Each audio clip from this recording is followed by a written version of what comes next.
잘 지내시기 바랍니다.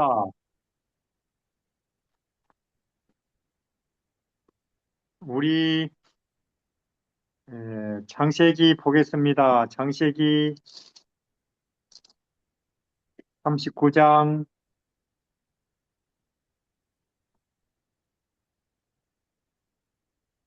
창세기 39장에 여기 20절에 이에 요셉의 주인이 그를 잡아서 옥에 넣으니 그 옥은 왕의 죄수를 가두는 곳이었더라. 요셉이 옥에 갇혔으나 여호와께서 요셉과 함께 하시고 그에게 인자를 더하사 전옥에게 은혜를 받게 하시는데 전옥이 옥중 죄수를 다 요셉의 손에 맡김으로 그 재반 사물을 요셉이 다 처리하고 전옥은 그의 손에 맡긴 것은 무엇이든지 돌아보지 아니하였으니 이는 여호와께서 요셉과 함께 하심이라. 여호와께서 그의 범사에 형통케 하셨더라. 자, 이거 우리가 일이 잘 풀린다, 혹은 또 한 사람이 인생이 참 순리롭다, 잘 살아간다 하는 데 대해서 전혀 우리 인식을 바꿔야겠어요.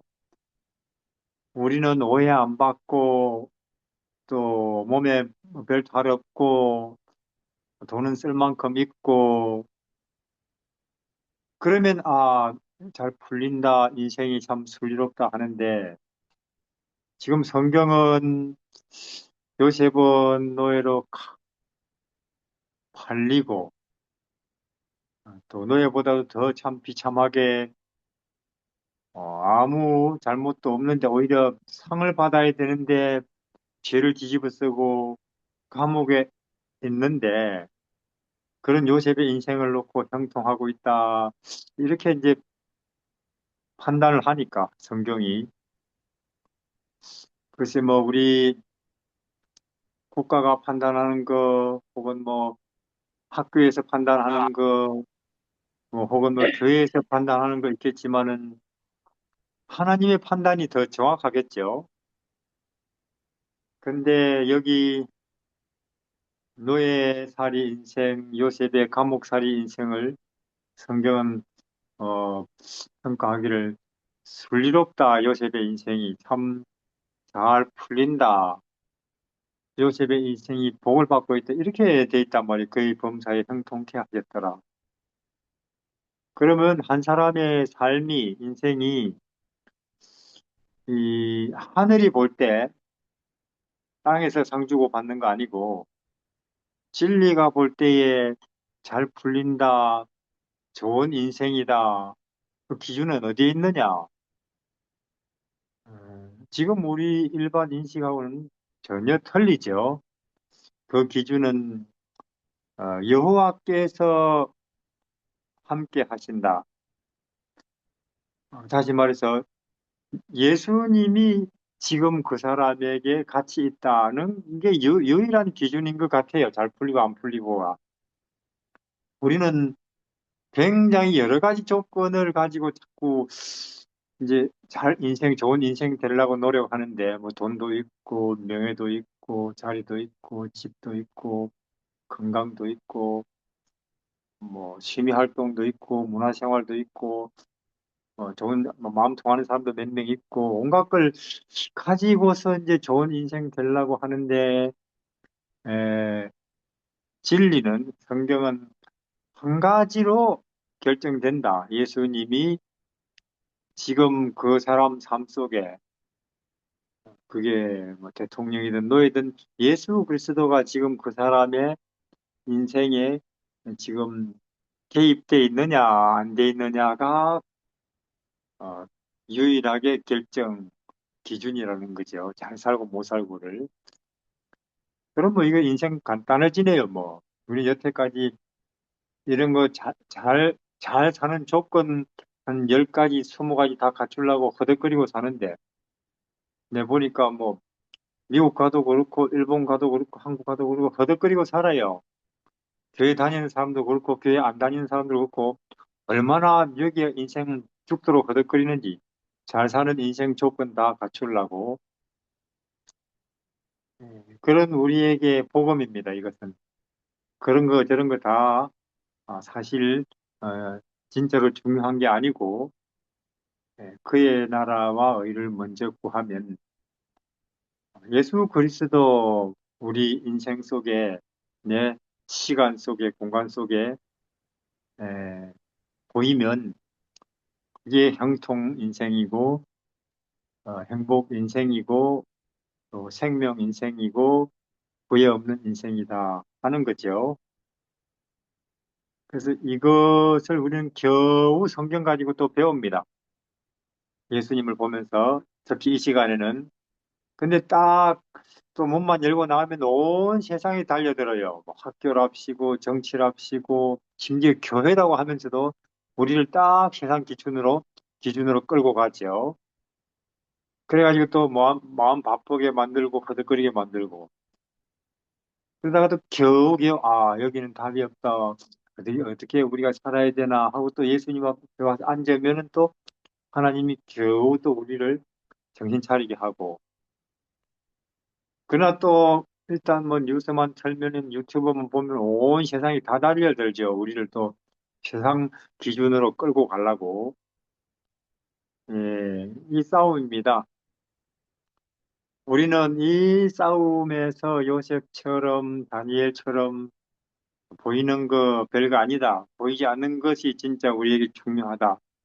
하면서 어, 진리 생활뿐만 아니라 진리를 이 어두운 세상에 뭐 드러내는 거기까지 가보자는 거죠.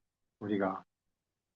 그래서 저는 거기에 이제 도움이 될까 해서 우리 여기 계신 분들에게 에, 그러면 하나님이 함께 계신다, 예수님이 내 인생 속에 계신다에 대해서 자꾸 막연해 하기 때문에 에, 설교하라는 뜻인가, 기도하라는 뜻인가, 성경 연구하라는 뜻인가 하면서 또 막연해 하기 때문에 우리는 이제 진짜 예수님의 에, 부분들을 에, 3장씩 시대의 소망을 나누어 받았습니다.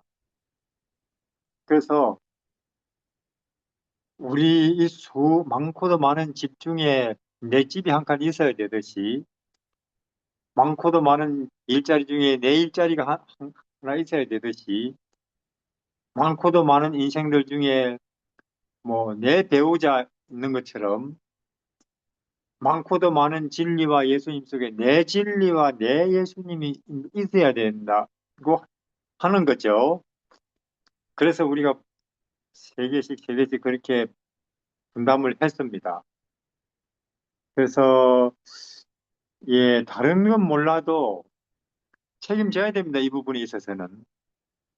내가 하나님이 그러실 거예요. 내가 너희에게 나눠준 내, 내, 내 구역, 내 부분을 너희들은 잘 돌보고 있나, 잘 들여다보고 있나, 관리하고 있나, 하실 거예요.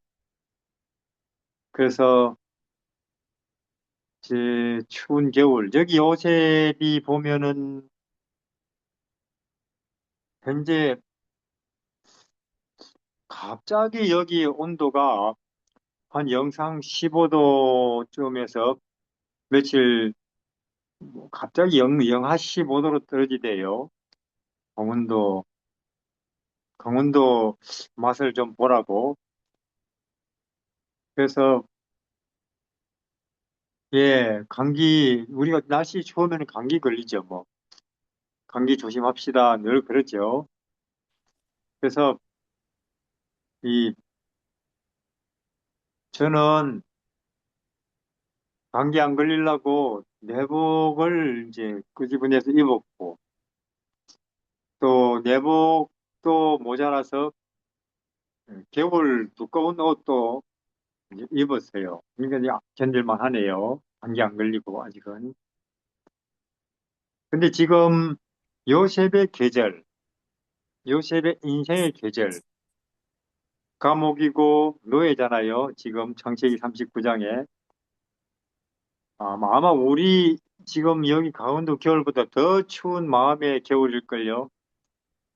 어, 많은 사람은 못 견딥니다. 이 정도 되면 절망, 뭐 낙심, 분노, 뭐 마음이 그냥 어, 무너지는 거죠. 감기 정도가 아니고 마음이 뭐 폐렴까지 가는 거죠. 뭐 이 정도 되면은 요셉의 인생의 겨울인데. 그런데 요셉이 이 추운 마음의 겨울을 여기 뭐 감기 안 걸리고 마음이 뭐 절망, 분노, 낙심 그런 상태가 아니고 형통 상태를 그대로 유지한다는 거죠. 평화. 요셉이 굉장히 예수님을 많이 꺼내 입었는 것 같아요. 보니까 뭐 속옷 입고 거기다가 내복 예수님도 껴 입고 거기다가 이제 예수님은 인간이 신인데도 인간이 돼서 내려온 거지 하는 것도 꺼내 입고 아야 뭐 부잣집 아들이지만 너희 그래도 인간에서 인간으로 낮아진 거 아니냐. 그러나 하나님은 신에서 인간 그것도 또 꺼내 입고 또 인간은 인간인데도 더 가난한 베들레헴의 나사렛의 목수 또 그것도 내복으로 꺼내 입고 또 그뿐입니까? 뭐 나야 뭐 그 하나님이신데도 주먹으로 맞고 몽둥이로 맞고 채찍으로 맞고 밤새도록 이리저리 끌려다니고 모욕당하고 발길당하고 이것도 꺼내 입고 최고로 우리가 물론 십자가의 예수님은 최고로 어렵고 공경할 공격 우리가 비참한 때를 위해서 아직 안 입어도 될지도 몰라요. 십자가는 사실 우리 웬만한 인생의 문제들은 십자가까지 꺼내 안 입어도 다 베들레헴 정도만 나사렛 정도만 꺼내 입어도 해결될걸요. 웬만한 우리 인생의 일들은 예수님. 그런데 만약에 우리가 뭐 옷이 없으면 모르는데 옷이 잔뜩 있는데도 덜덜 떨면서 추워 죽겠다 그러면 우리는 그런 사람을 참 바보다 어리석다 그러겠죠. 근데 참 우리 보면은 신자들이 예수님은 구원이고 예수님은 진리고 예수님은 우리에게 보호자고 인도자라고 해놓고도 예수님을 마음 추울 때 얼른 꺼내 입지 않는 신자들이 있어요. 그리고는 마음고생을 많이 하는데 그런 신자들은 아무리 신학자라도 3대째 재림 교인이라도 늦은 비를 외쳐도 사실은 재림 운동에 가담 못합니다. 그런 신자들은. 그럼 교단이 전체가 나서도 왜냐하면 지금까지 인생 살면서도 예수님을 실제로 경험한 적도 없는데 구원으로 진리로 그냥 메시아 재림 이렇게 하고 있으면은 우리가 사실상 재림교회가 이상한 집단이 되고 있는 거죠. 천사들 앞에. 아이고, 저 집단들 봐라. 예수님을 알지도 못하면서 재림 그러고 있네. 이리 할 거란 말이에요. 2000년 전에 유대인들이 그랬듯이. 그래서 우리는 이제 그리 하지 않기 위해서 어쨌거나 뭐 여기 몇 명이 한다고 해서 세상이 달라지겠습니까? 많은 그래도 나 혼자라도 감기 안 걸리고 이 추운 마지막 시대에 바르게 우리가 형통하며 살자 하는 취지에서 예수님의 생애의 부분들을 우리가 나누어 섭니다. 그래서 잘 돌보시면 좋겠어요. 그리고 오늘은 우리 요한복음 15장을 할 차례인데 잠시 기도하고 시작을 하겠습니다. 우리 하나님, 참으로 우리가 이 땅에서 홍수처럼 우리 주위에는 세상이 땅의 일들이 끊임없이 우리의 진리를 향한 마음을 또 영혼과 또 빛을 향한 마음을 혼란스럽게 하고 있습니다.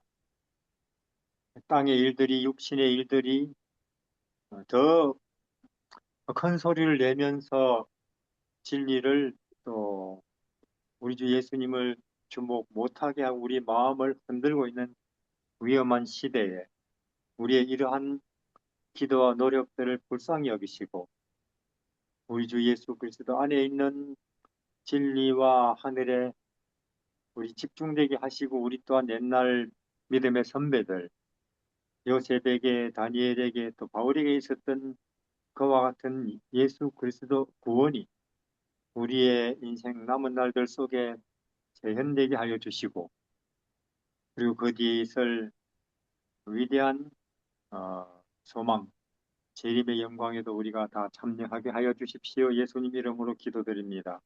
아멘. 아멘. 자, 우리 요한복음 15장 여기 한 번 더 읽겠습니다. 15장 1절에서 10절 이민주 집사님 읽어주시겠습니까? 네. 내가 참 포도나무여 내 아버지는 그 농부라. 무릇 내게 있어 과실을 맺지 아니하는 가지는 아버지께서 이를 제해 버리시고 무릇 과실을 맺는 가지는 더 과실을 맺게 하려 하여 이를 깨끗게 하시느니라. 너희는 내가 일러준 말로 이미 깨끗하였으니 내 안에 거하라. 나도 너희 안에 거하리라. 가지가 포도나무에 붙어 있지 아니하면 절로 과실을 맺을 수 없음 같이 너희도 내 안에 있지 아니하면 그러하리라. 나는 포도나무요 너희는 가지니 저가 내 안에 내가 저 안에 있으면 이 사람은 과실을 많이 맺나니 나를 떠나서는 너희가 아무것도 할 수 없음이라. 사람이 내 안에 거하지 아니하면 가지처럼 밖에 버리워 말라지나니 사람들이 이것을 모아다가 불에 던져 사르느니라. 너희가 내 안에 거하고 내 말이 너희 안에 거하면 무엇이든지 원하는 대로 구하라. 그리하면 이루리라. 너희가 과실을 많이 맺으면 내 아버지께서 영광을 받으실 것이요 너희가 내 제자가 되리라. 아버지께서 나를 사랑하신 것 같이 나도 너희를 사랑하였으니 나의 사랑 안에 거하라. 내가 아버지의 계명을 지켜 그의 사랑 안에 거하는 것 같이 너희도 내 계명을 지키면 내 사랑 안에 거하리라. 물론 이제 사과 농사를 하는 사람은 사과가 많이 달리면 좋아하겠죠.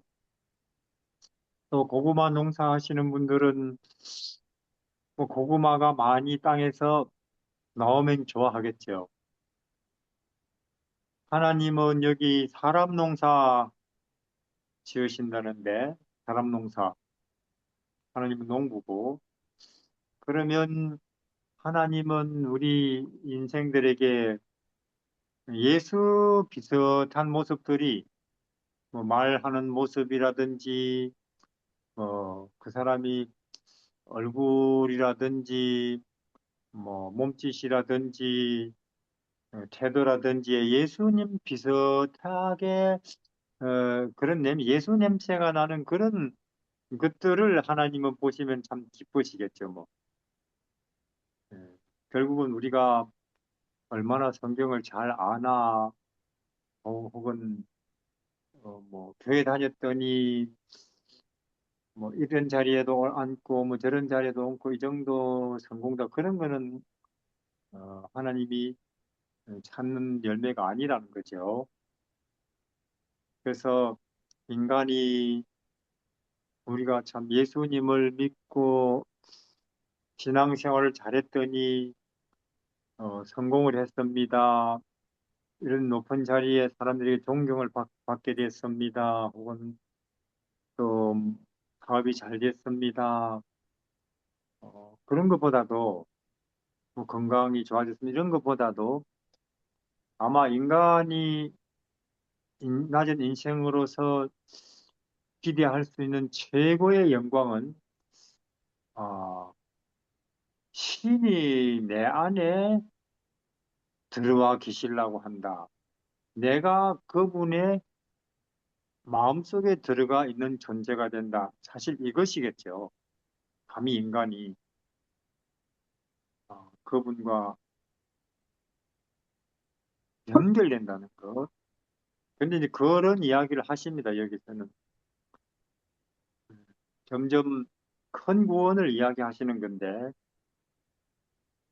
근데 우리가 말씀드린 대로 내가 가지라면은 우리가 가지인데 나무가 있고 가지인데 그게 뭐 사과나무가 됐든지 포도나무가 됐든지 간에 가지 하나가 나무 전체를 차지 꼭 해야 된다고 생각할 필요는 없어요. 여러분들이 주변에 나무를 특히 많이 보셨다시피 열매를 다는 가지일수록 끄트머리 부분이죠. 뭐 끄트머리. 끝까지의 여니까. 근데 잭프루트 이건 또 좀 다르더라고요. 잭프루트 이거는 제가 이제 캄보디아나 미얀마 가끔 가보면 아예 그냥 그 뭐 나무 큰 그 말하자면은 큰 나무 둥치 줄기 거기서 옆구리에 뭐 전봇대에 뭐 달리듯이 열리더라고요. 예, 아시다시피 잭프루트는 호박보다 크거든요. 한 뭐 하나 5kg씩 넘게 나오거든요. 이런 것들이 가지 끝에 열리면 뭐다 부러지겠죠. 그래서 잭프루트는 음, 하나님께서 아마 아예 전봇대 옆구리에 뭐 매달리듯이 튼튼한 데다가 매달아 놓는데 그러나 우리 대부분 한국에서는 감이며 포도며 사과며 이런 것은 가지 끝에 열린단 말이에요. 그래서 우리가 열매에 달리는 끝까지 좀 되면은 나무 전체를 내가 차지해야 되겠지 할 끝까지는 없다 그 말이죠. 그 나무에 하여튼 작은 한 부분을 차지하고 붙어 있기만 해도 된다는 이야기인데 그래서 우리는 어, 내가 이제 예수님을 다 알아야지 87장까지 다 알아야지 하는 부담 갖지 마시고 뭐 마치 마르다야 너는 왜 여러 가지 일로 마음이 괜히 쓸데없이 분주하냐 그리고 그러니까 네 몸이 피곤하고 마음도 지치지 그리고는 다른 사람 안 도와준다고 입에서 여기 불평이나 나오고 그리 하지 말고 마르다 너는 한 가지 일에만 집중해라 하는 거죠.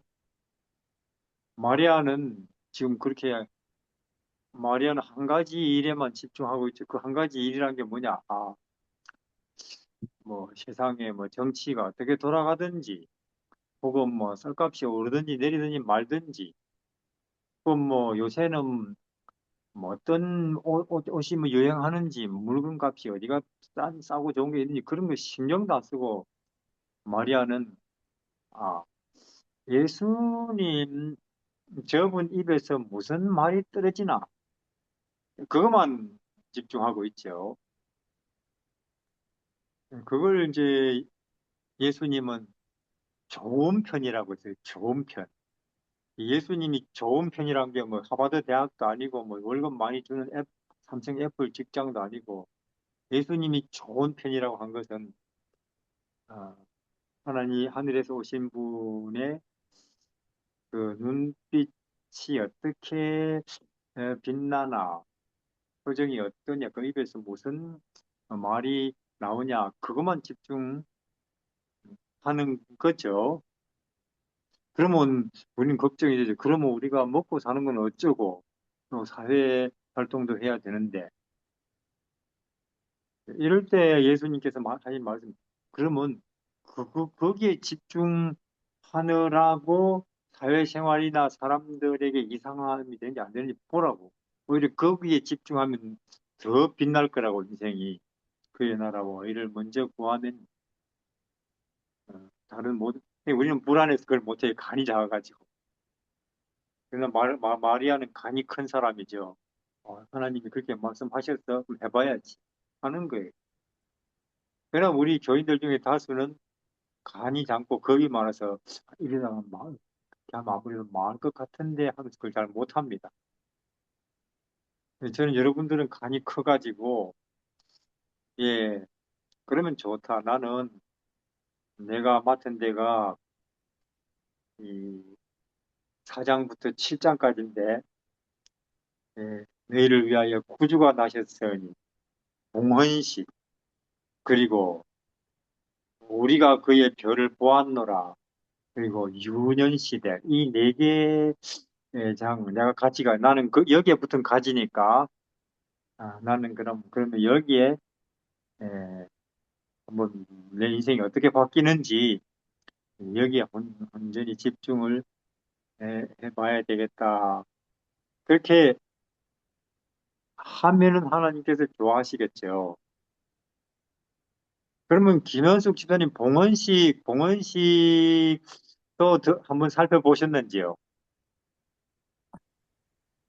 네, 지금 뭐 저는 예수님이 나심으로 이제 또 유년 시대까지 이렇게 어, 한 군데 집중하지 않고 이렇게 계속 반복하면서 제가 보는데 예, 예수님이 태어나시니까 이제 목동들이 가서 예수님 보고 또 그건 다 찾아온 것 같아요. 그리고 시몬도 예수님을 봉헌할 때 와서 어, 알아보고 그런데 그 다음에 이제 동방 박사들이 멀리서 와서 예수님을 또 만나고 이제 그런데 보니까 신이 오셨는데 많은 무리가 움직이지 않고 한두 사람이 움직이네요 보니까 그죠?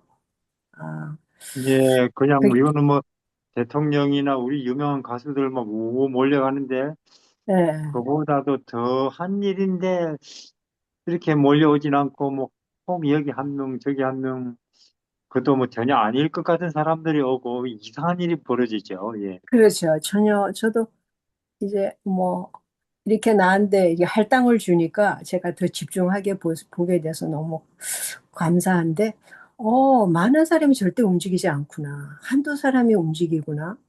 그리고 그 다음에 이제 예수님이 이제 소년으로 이제 나시네요. 그러니까, 예수님이 어떻게 생겼을까? 머리가 길었을까? 뛰어도 다녔을까? 이런 상상을 제가 좀 더 집중으로 하는 것 같아요. 그리고 뭐, 요셉이 심부름 시키면 뭐 이렇게 그런 걸 좀 생각해서 좀 하려고 제가 어, 하는 것 같아요. 그러면 한 12살 전인데 어떻게 다녔을까? 어떻게 그냥 성령이 예수님께 부어주셨다고 했는데 그냥 그게 아주 궁금하다는 생각, 그 생각을 제가 어땠을까? 아, 그런 그 궁금한 생각을 제가 많이 하는 것 같고 그리고 이걸 집중하다 보니까 이제 크리스마스 이제 노래가 나오니까 굉장히 은혜가 돼요. 이번 주에는 그 노래를 제가 많이 들었는데 은혜가 배가 되네요. 저는 사실 노래를 잘 안 듣는데 고요 한밤 거룩 한밤 뭐 이런 게 들으니까 그거랑 같이 이제 오버랩이 되면서 이렇게 그러니까 집을 정해준 게 얼마나 감사한지 모르겠습니다. 네. 그러니까 우리가 이제 보통 공감한다, 혹은 실감난다, 것이, 이런 내용들이 있는데, 그거는 나하고 관련이 있거나, 혹은 또 내가 익숙하거나 그런 장면이 있겠죠. 그래서, 에, 우리 남자들은 군대 생활 이야기 끄집어내면 시간 가는 줄을 몰라요. 이게 공감하니까. 모르겠어요. 여자들은 무슨 이야기 꺼내야 시간 가는지를 모르는지 잘 모르겠어요.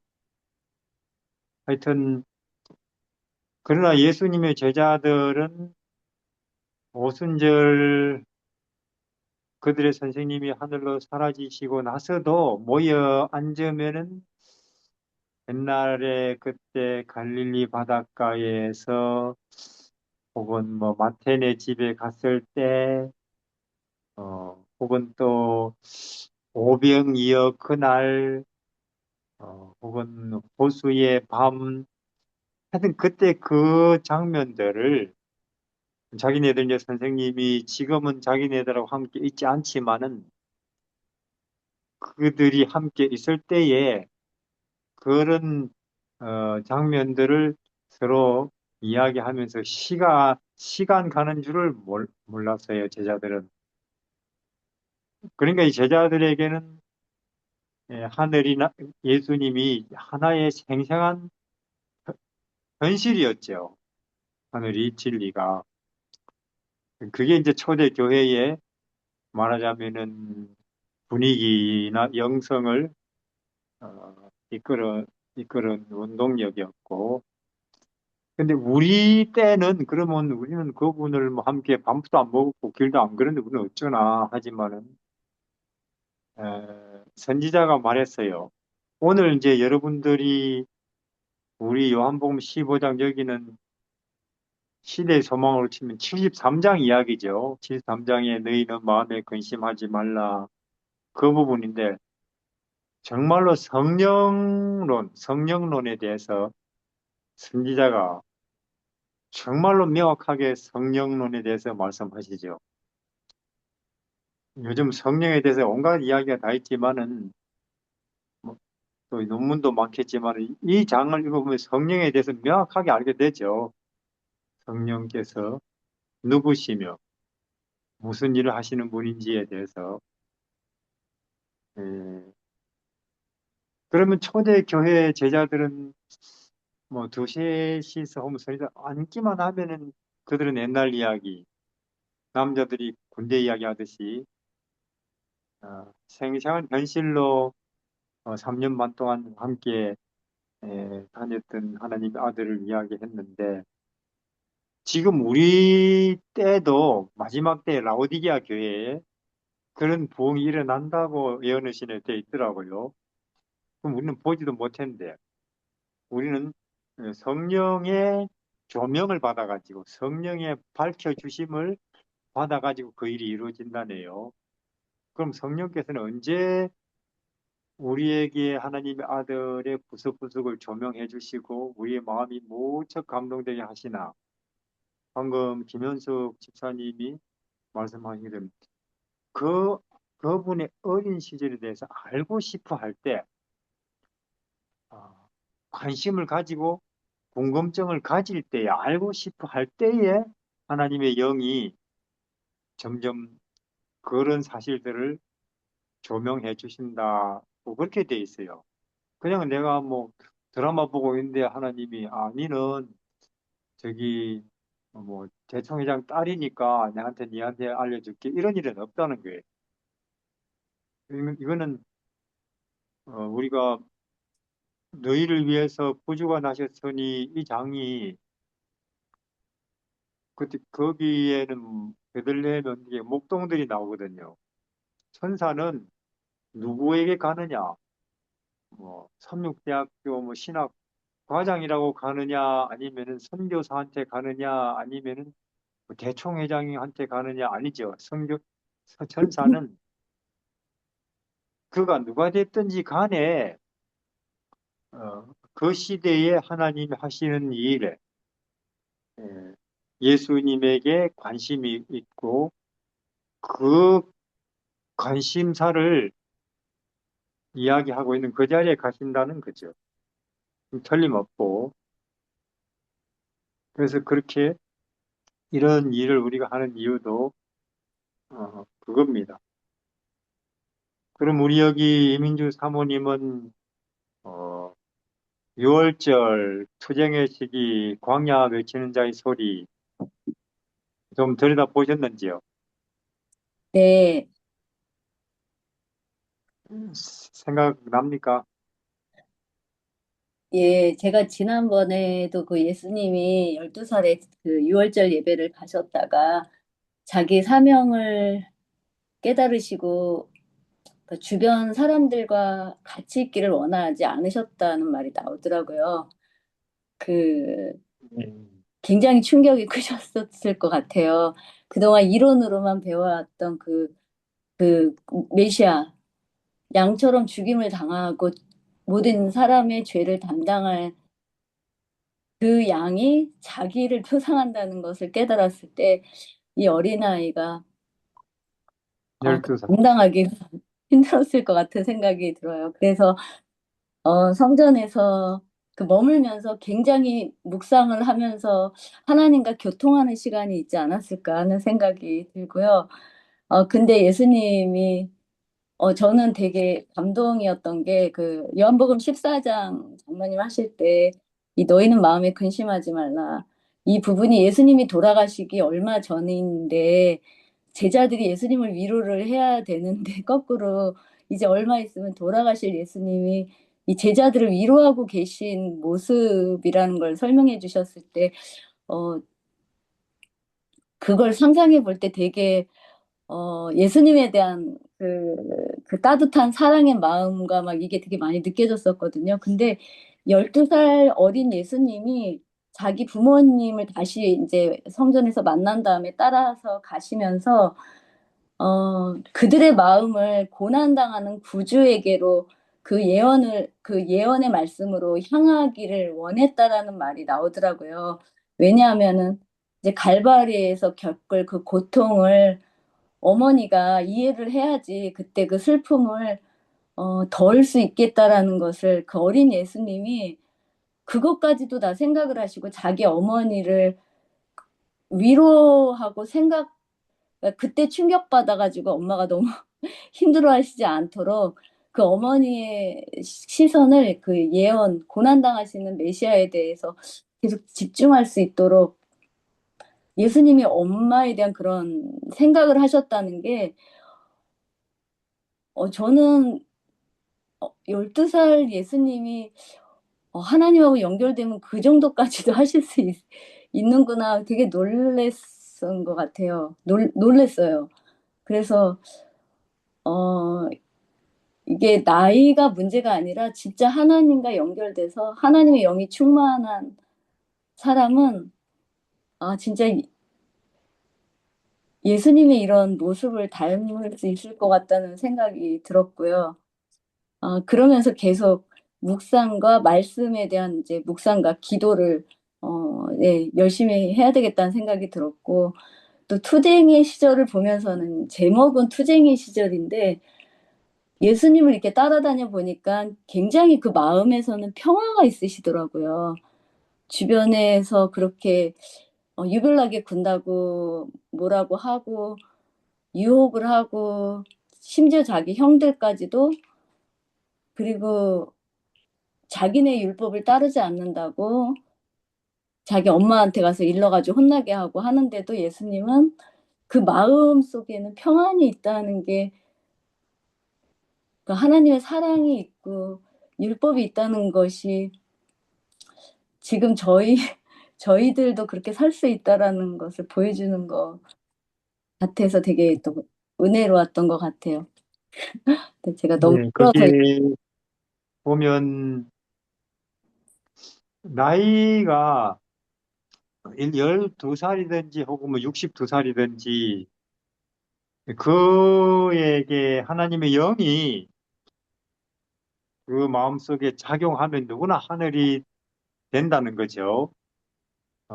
생명이 되고 진리가 되고 뭐 7살이라 해도. 근데 하나님의 영이 그 속에 성령께서 안 계시면 아무리 뭐 평생을 성경학자로 신학자로 살아도 땅이죠 뭐 그냥 땅인데. 그러니까 이게 우리가 더 낫다, 저 사람은 더 온유해, 그리고 더 성경 더 많이 알아, 더 성경 교회 봉사 잘해, 이런 정도를 우리가 생각하자는 게 아니고 땅이냐 하늘이냐 그 문제죠. 우리 현재 우리 앞에 놓여 있는 길은 장로냐 집사냐 목사냐 정도가 아니고 어, 사망이냐 생명이냐.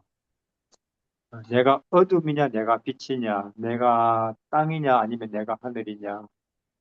이 길이 이제 우리 앞에 놓여 있으면서, 그럼 하늘 되려면은 얼마나 돌을 닦아야 될까? 불교는 이제 그런 식이죠.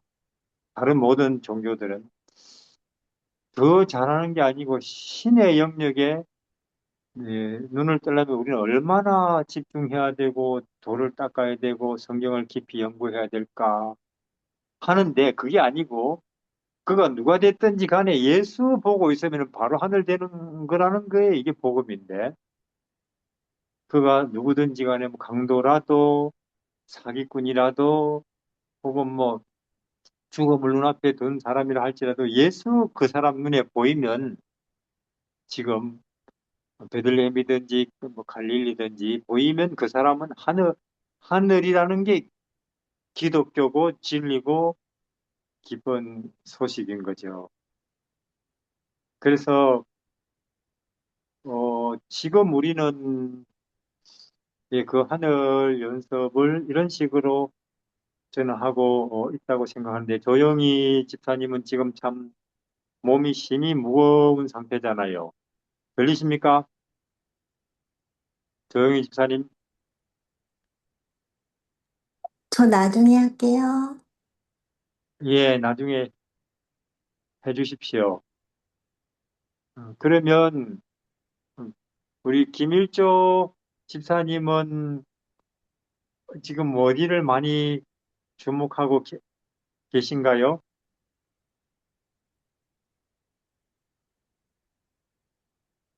제가 김일조 아직, 집사님? 제가 예, 아직 목이 잠겨서 나중에 말씀드려도 되죠? 죄송합니다. 예, 그때 감기 걸려서 아직도 고생을 하고 제가, 계시네요. 감기는 아니고요. 목이 이렇게 많이 잠길 때가 있거든요. 그래서, 예, 저번에도 아주 죄송했었어요. 목소리가 좋지 않은 상태에서 말씀드렸는데, 어, 어, 그, 초청 34장, 35장, 그 다음에 36장, 그 말씀을 보고 있습니다. 나중에 제가 매끄럽게 되면은 그때 말씀드리기로 하겠습니다. 미안합니다. 예, 그렇게 구경하신 거, 뭐, 이렇더라 저렇더라 이야기 해주시면 우리는 참 감사합니다. 예. 자, 그러면 여기 서소연님은 저 뒤쪽인데 예수님 동네도 저 앞동네 있고 뒷동네 있고 중간 동네 있고 산 동네 있고 바닷가 동네 있고 예수님 동네도 어, 그래요.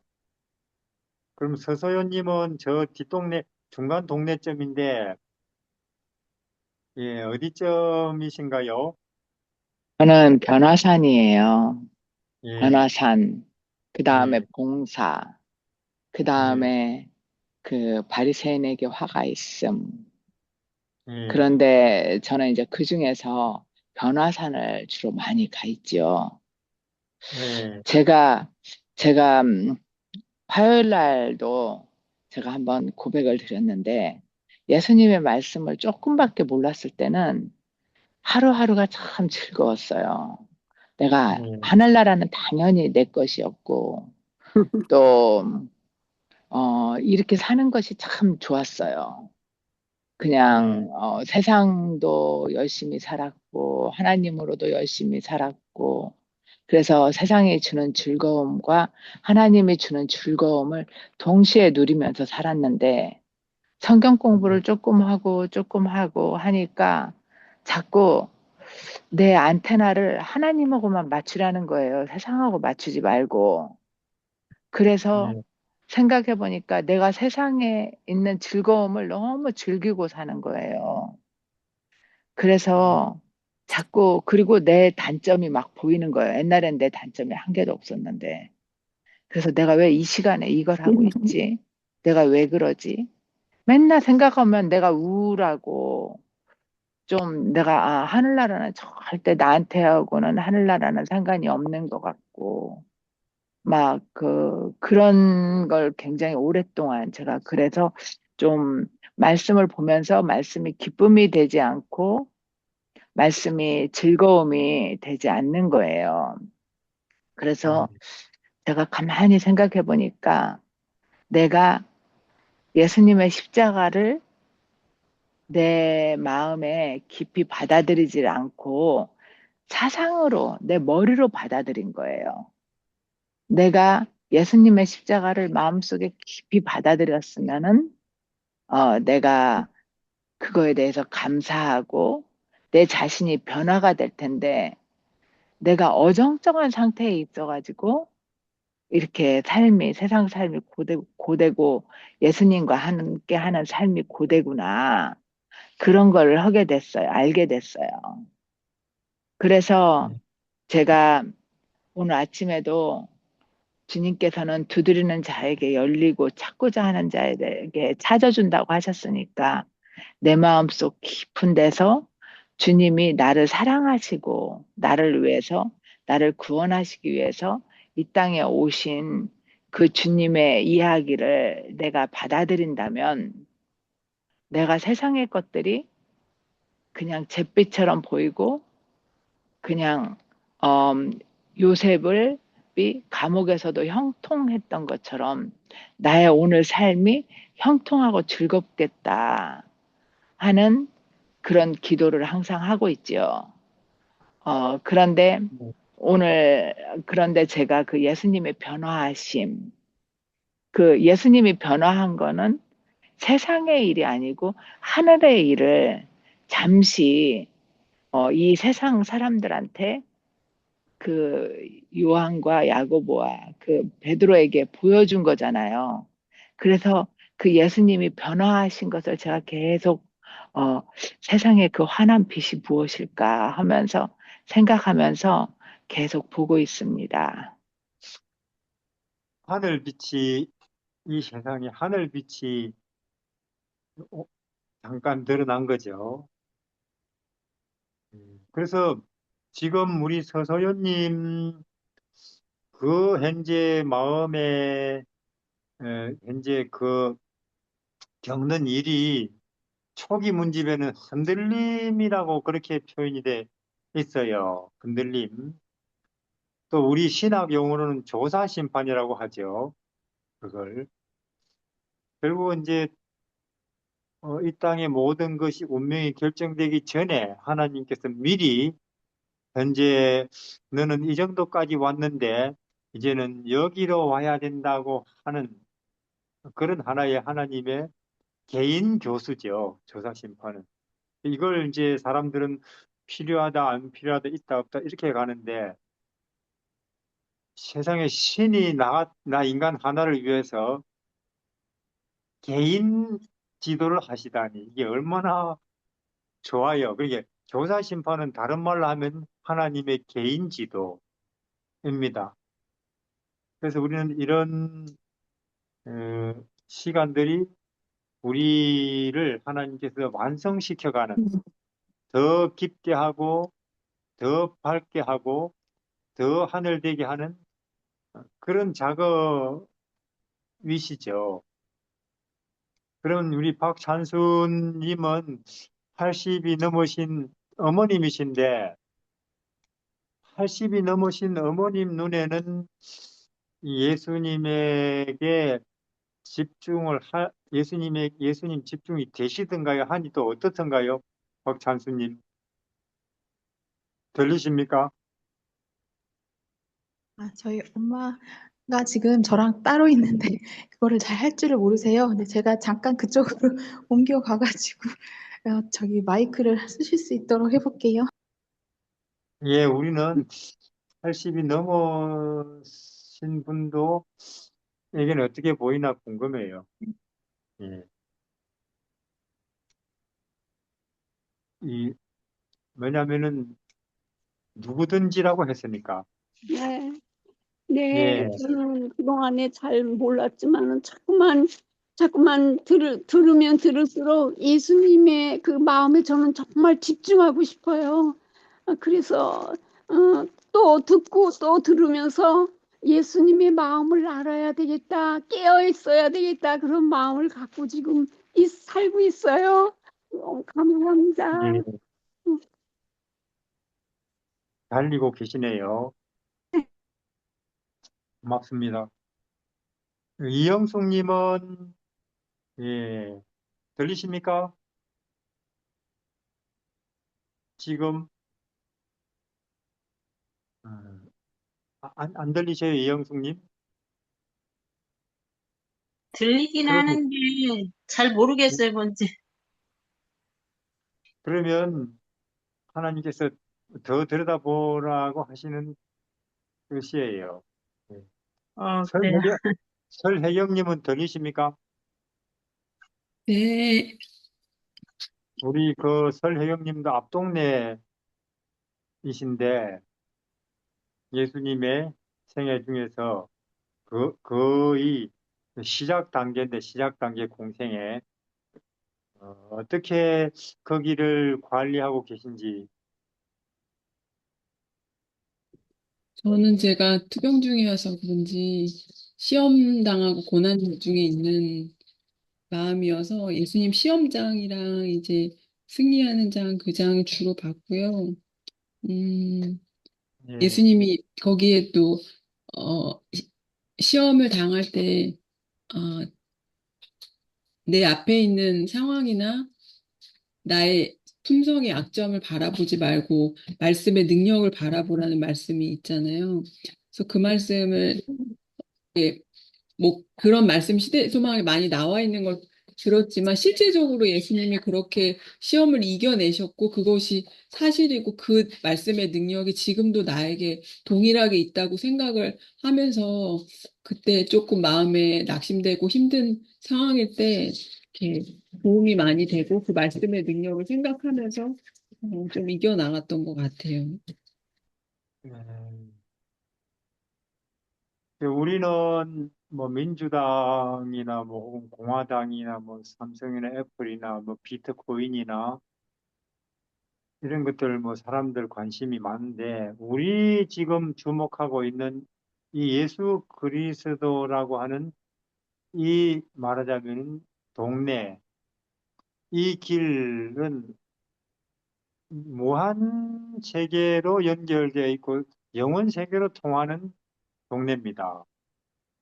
길이고 그러면 우리 하루살이 같은 인생이 7, 80년으로 끝나는 게 사실 정해진 운명인데 아니 우리가 이런 갇힌 이 세상이라고 하는 이 죽음이라는 닫힌 운명 막다른 골목에서 맴돌고 있다가 출구를 이제 보는 거죠. 무한 세계로의 출구를. 이게 그 무한과 영원 세계로 우리를 안내하는 유일한 구멍이다. 굉장히 우리는 집, 집중하면 좋을 거예요. 이 가치를, 의미를 어느 정도 알면은. 예. 그럼 김재희 선생님은 예, 베데스다 이야기, 침례 요한 이야기, 어, 네, 좀 우리에게 나눠 주시지. 네, 어, 음, 베데스다의 이야기를 보면서는 저는 이제, 제가 처음 재림교회에 들어와서 맨 처음 제가 이제 듣게 된 설교가 베데스다여가지고 너무 제 상태였기 때문에 정말 꼼짝도 못하고, 일어서지도 못하고, 어떻게 뭐 아무것도 못하는 그런 영적인 상태였기 때문에, 아, 그런 자한테 이제 예수님이, 저는 이제 제가 일어나서 예수님을 붙잡아야 된다고 늘 생각을 했는데, 그게 안 되니까 항상 좌절하고 낙담하고 이제 그랬었는데, 근데 그 예수님이, 아무것도 못하는 사람한테 찾아온 그 예수님을 이제 제가 그때 처음, 듣고 이제 너무, 어, 너무나 그때 이제 그 감동이 너무 커서 제가 항상 21장을 정말 늘 마음속에 이렇게 너무 이렇게 이 감동으로 이렇게 제가 은혜롭게 이렇게 보는 장이에요. 근데 이번에는 그 뒷부분에 계속 그 이제 그렇게 어, 일어난 베데스다의 그 병자를 보고서 왜 안식일에 이렇게 고치냐고 하면서 정말 너무나 생명에서 멀어져 있는 그 사람들이 예수님을 정죄하고 막 그러는 그 이제 그 뒷부분에 되게 또 이렇게 더 많이 시선이 가게 됐어요. 그런 거 보면서 근데 그 모습도 정말 제가 정말 그랬거든요. 아니 이걸 지켜야지 왜 제가 예수님을 보면서 아니 왜 꼭 안식일에 병을 고쳐주실까? 안식일에 아무것도 하지 말라고 그랬잖아요. 왜 그러냐고 제가 이제 예전에 성경을 볼 때 항상 그랬었는데 그게 정말 생명이신 그 사랑이고 생명이신 하나님으로부터 제가 너무나 떨어져 있었기 때문에 그 사람들하고 정말 똑같은 생각을 가질 수밖에 없었던 그런 생각이 나는데, 그 사람들, 그런 그 바리새인들의 공격을 받을 때 예수님한테서는 항상 너무나 그 진리의 말씀들이 쏟아져 나오더라고요. 그- 그래서 보면 너무 이 성경 말씀에 늘 인용되고 막 너무 그런 귀한 진리의 말씀들이 막 그렇게 막 비난하고 막 정죄하는 사람들한테 예수님께서 진리를 선포하실 때 막 생명의 말씀들이 쏟아져 나오는 그 장면을 이번에 보게 됐는데, 근데 예수님은 거기에 대해서 뭐 이러쿵저러쿵 변명하고 막 그러는 게 아니라 정확하게 지금 제가 표현 기억들이 안 나는데 하나님의 아들이심을 그냥 있는 그대로 막 말씀을 하시는 거예요. 그 권위가 하나님으로부터 왔고 그 진리를 막 이렇게 선포하시는 그런 모습에서 정말 이게 정말 진리의 모습이구나. 이게 하나님이시고 이게 바로 우리 예수님이구나. 내가 믿고 있는 예수님이 바로 이런 분이구나. 그러면서 굉장히 그거에서 또 감동을 좀 받았었던 것 같아요. 그리고 이제 그 침례 요한 그 부분에서는 지난주에 장로님께서 그렇게 하면 섭섭하지 않겠냐고 하는.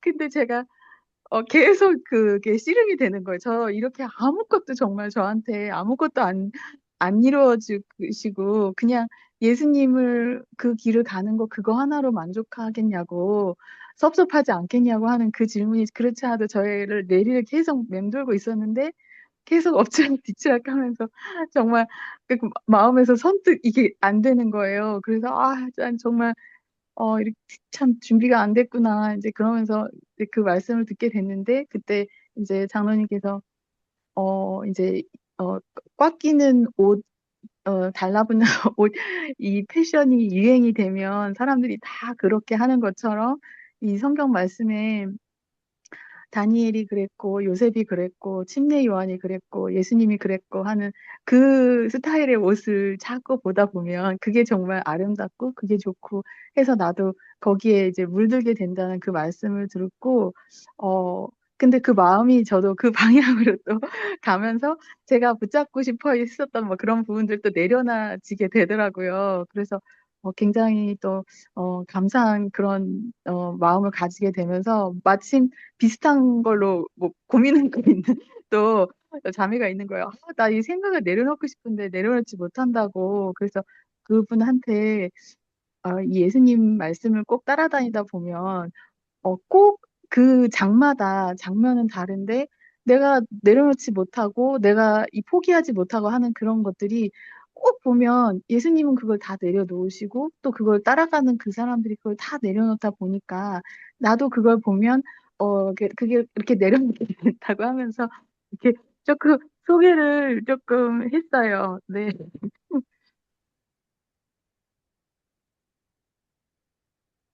예, 베데스다. 온갖 베데스다가 다 있죠, 이 세상에는. 뭐 정치 베데스다, 경제 베데스다, 혹은 뭐 예술, 철학, 문학, 음악, 미술 베데스다.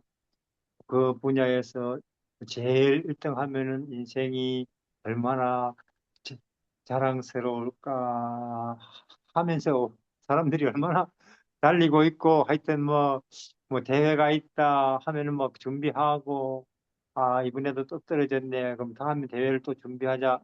결국 이렇게 인생을 이 세상이라는 베데스다에 우리가 있는데, 전혀 딴 데서 답이 왔다 그 말이에요. 전혀 딴 데서.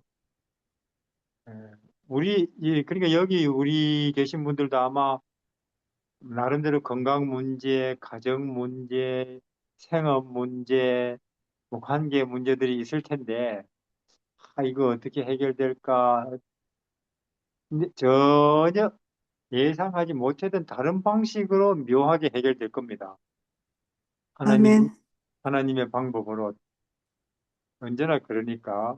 그러니까 뭐, 막, 마리아한테도 그게 왔고, 사마리아 우물가 여인에게도 왔고, 38년 병자에게도 왔고, 오늘 우리에게는 여기 나는 포도나무고 너희는 가지인데 너희가 마옥간에 태어났고 30년을 나사렛 시골에서 목수로 살았고 아무도 알아주지 않는데 묻혀서 30년을 살았고 내가 신임에도 불구하고 활동을 이 세상에 드디어 이제 나를 드러내서 활동해봤자 그리고 3년 반 그리고 후에는 가장 비참하게 인생을 뭐 무슨 40도 못 살고 33살 반에 에, 마친 인생살이를 마친 내가 진리고 내가 나무인데 그런 나에게 그런 나무 내가 그런 나무인데 그런 나에게 너희가 붙는다면